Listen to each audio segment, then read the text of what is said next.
আমি রাহি, জোহের এহসান রাহি। প্রচণ্ড ঝড়ের ভিতরে আমরা বাড়ি পৌঁছালাম। যা ভেবেছিলাম তাই, ঝড়ের সাথে বৃষ্টি। মামা আমার হাত চেপে ধরল। আমি তার চিবুকে হাত দিয়ে, তোমার কি ভয় করছে? মামা, এত উঁচুতে, যেভাবে পাহাড়ে ঢল নামছে। আমি, ভয় নেই, তিনি তোমার সাথে আছেন। মাছ খাবে? টাটকা মাছ। মাওয়া আমার দিকে অবাক হয়েছে। পিছের দরজা সম্বন্ধে মাওয়া এখনো জানে না।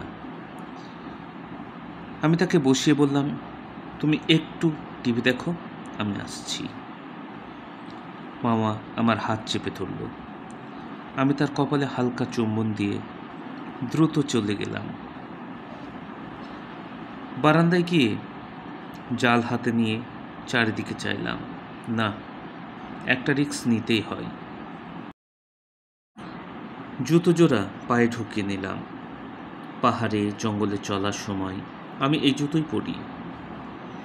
জলদি চলে গেলাম ঝর্ণার পাড়ে। ঝর্ণা বিশাল আকার ধারণ করেছে।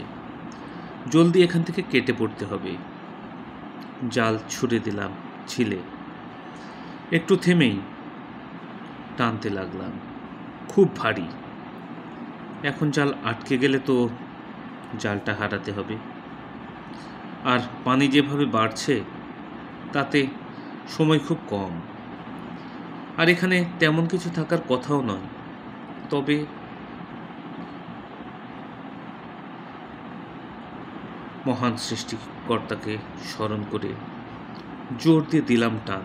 না, আটকায়নি। মনে হয় বড় কিছু পড়েছে। পায়ের জুতো অনেক কাজে দিল। টেনে তুললাম জাল। তুমি বড় দয়ালু প্রভু। মনটা ভরে গেল।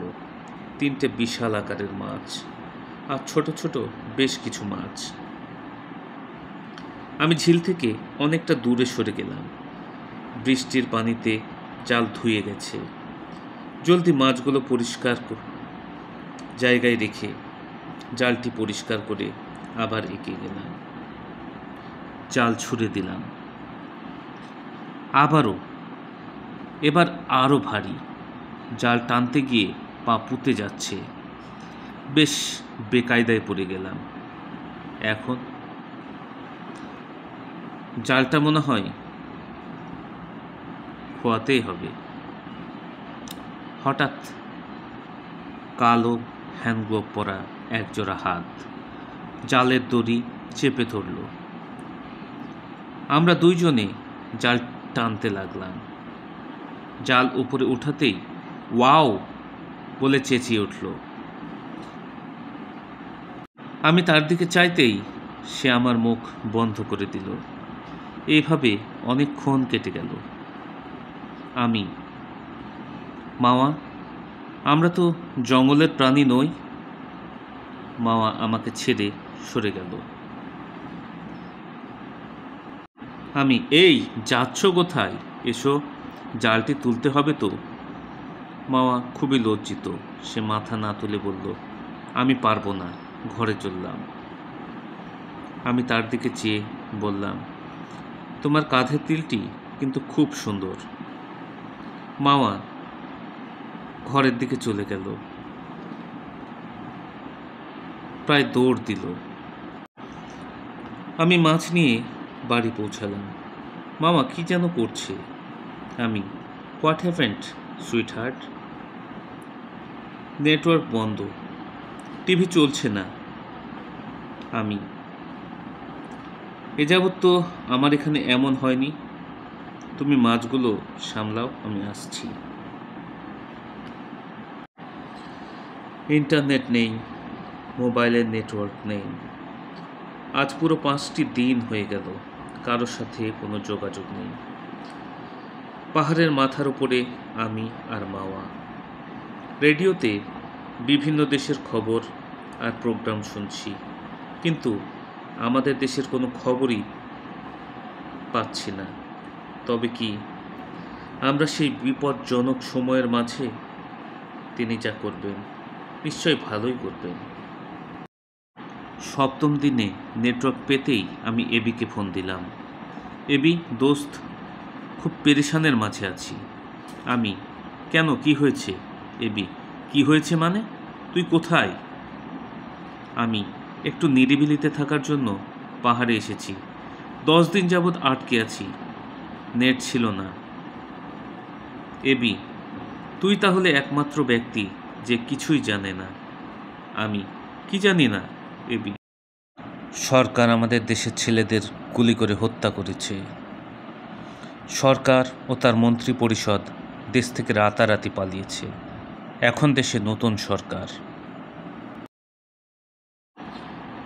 কিছুদিন আগে রাতে চলছিল বিভিন্ন জায়গায় লুটতরাজ, আর এখন প্রতিবেশী দেশের সব বাঁধ খুলে দেওয়ায় নোয়াখালীতে আমাদের এখানে অনেক পরিবার এক রাতে প্রায় নিশ্চিহ্ন হয়ে গেছে। 2 তলার ওপর পর্যন্ত পানি, অনেককে খুঁজেই পাওয়া যায়নি। বলতে বলতে এবির কণ্ঠ কান্নায় জড়িয়ে এলো। আমি, তোরা কোথায় দোস্ত? এবি, বোটে। আমি জলদি আসছি। আমি রিয়াজকে রিং দিলাম। রিয়াজ রিসিভ করেই বলল, আমরা কাজ করছি, তোকে আসতে হবে না, তুই ওই দিক সামলা। আমি, কি সামাল দেব, তোর ভাবিকে? রিয়াজ কিছু বলল না। একটি মেয়ে কণ্ঠ, ঝুম, আপনাকে সব নতুন করে গড়তে হবে। আমি, কি নতুন করে গড়ব? ঝুম, আপনি মনে হয় এখনো নিচে নামতে পারেননি। আমি, আচ্ছা দেখছি। আমি হৃদয়কে রিং দিলাম। হৃদয় রিসিভ করতেই, তোমরা ভালো আছো তো? হৃদয়, সব ঠিক আছে ভাইয়া, গা বাঁচিয়েই চলেছি। আমি, তোমাদের পিছে এক বড় শক্তি আছে, সাবধান, তাদের সাপোর্টে চলতে হবে।